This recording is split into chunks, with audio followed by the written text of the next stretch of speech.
Здравствуйте, ребята, саламатсыздар ма, балалар? Мы продолжаем изучать раздел «Традиции и фольклор». Урок номер 42, 42-ші сабақ, тема урока «Проверь себя». Сабағымыз 42-ші сабақ, сабақтың тақырыбы «Өзіңді тексер». Упражнение номер 1, бірінші тапсырма. Прочитай. Дополни слова предметы словами признаками. Бұл жерде біз қазір слова предметтер табуымыз керек. Бізде слова предметтер народ, сказки, батыр. Енді щедрый, мудрый, смелый. Бұлар бізде слова признаки, яғни сын есімдер. Народ, батыр, сказки бізде бұлар зат есім. Енді сұрақ қоямыз. Народ какой? Народ щедрый. Народ какой? Народ добрый. Сказки какие? Сказки мудрые. Сказки какие? Сказки интересные. Батыр какой? Батыр смелый. Батыр какой? Батыр сильный. Упражнение номер 2. Екінші тапсырма. Назови главное блюдо праздника Наурыз. Наурыз мерекесінің ең басты тағамын ата деп жатыр. А. Манты. Б. Наурыз көже. В. Мясо по-казахски. Г. Курт. Главное блюдо праздника Наурыз.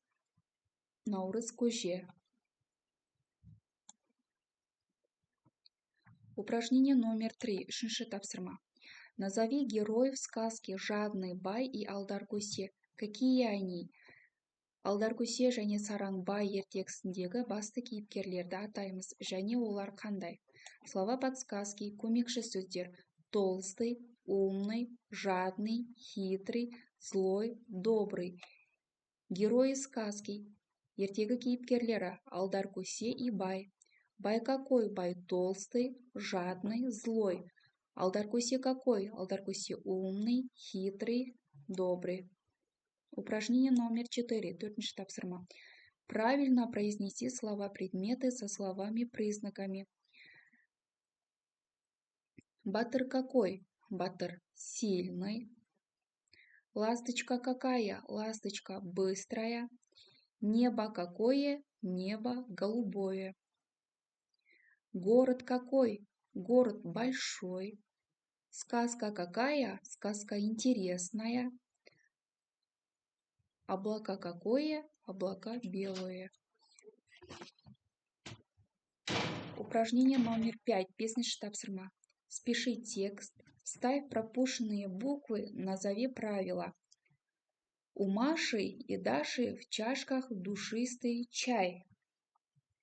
Они часто ходят в лес. В лесу есть. Дети ищут грибы. Упражнение номер 6. Алтыншы тапсырма. Собери пословицу, о чем она. Напиши в тетради. Мақал-мәтелді жинап жазамыз, және ол не туралы дәптерге жазып аламыз. Имя трудом Джигита его прославляется. Имя Джигита прославляется его трудом.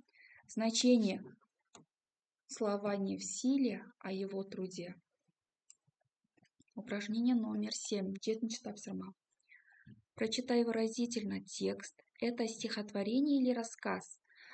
Наурыз, Наурыз, Наурыз веселый.